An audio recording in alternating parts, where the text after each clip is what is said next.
के कोने कोने में यूट्यूब के माध्यम से हमसे ज्ञान लेने वाले मेरे प्रिय शिष्यों, सज्जन और सन्नारियों, आज की कथा में बात करेंगे कलयुग की। महाभारत युद्ध पूरा हुआ। महाराज युधिष्ठिर का धर्म शासन चल रहा था। द्वापर युग था, पूरा होने वाला था। लोग छल कपट चोरी छिनारी जानते नहीं थे। घर के दरवाजे खोलकर सो जाते थे।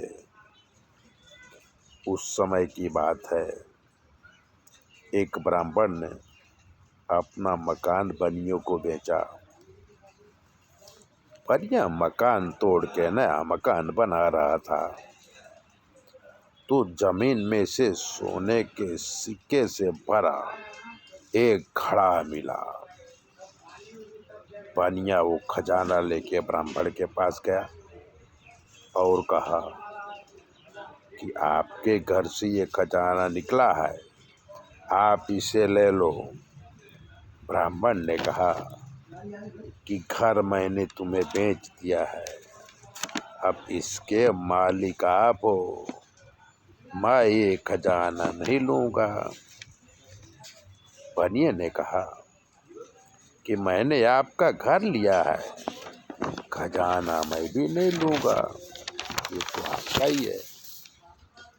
प्रेम से झगड़ा हुआ, खजाना लेने को कोई तैयार नहीं। बात महाराज युधिष्ठिर के पास आई।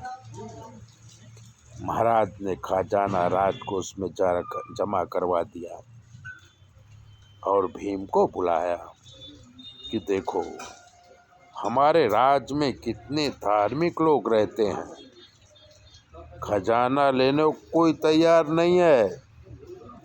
भीम ने कहा, महाराज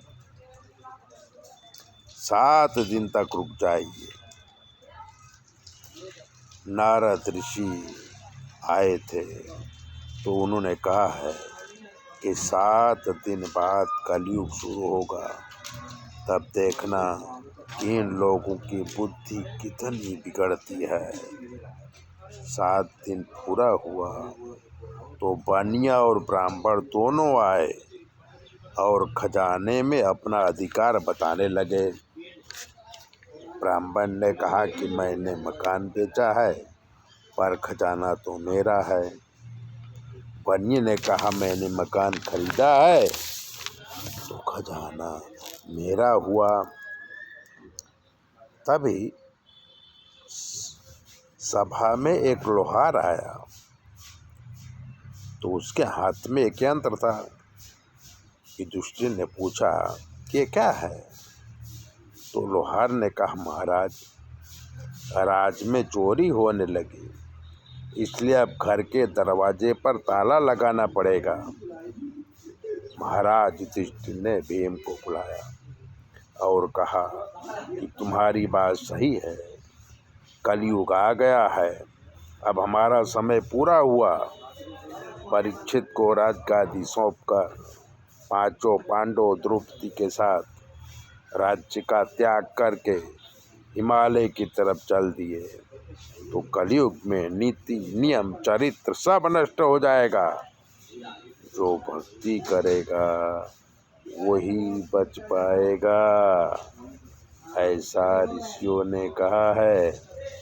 तो ऐसी ही बातें सुनने के लिए और अपनी ज्योतिष दिखाने के लिए 9825200108 पर फ़ोन करिए।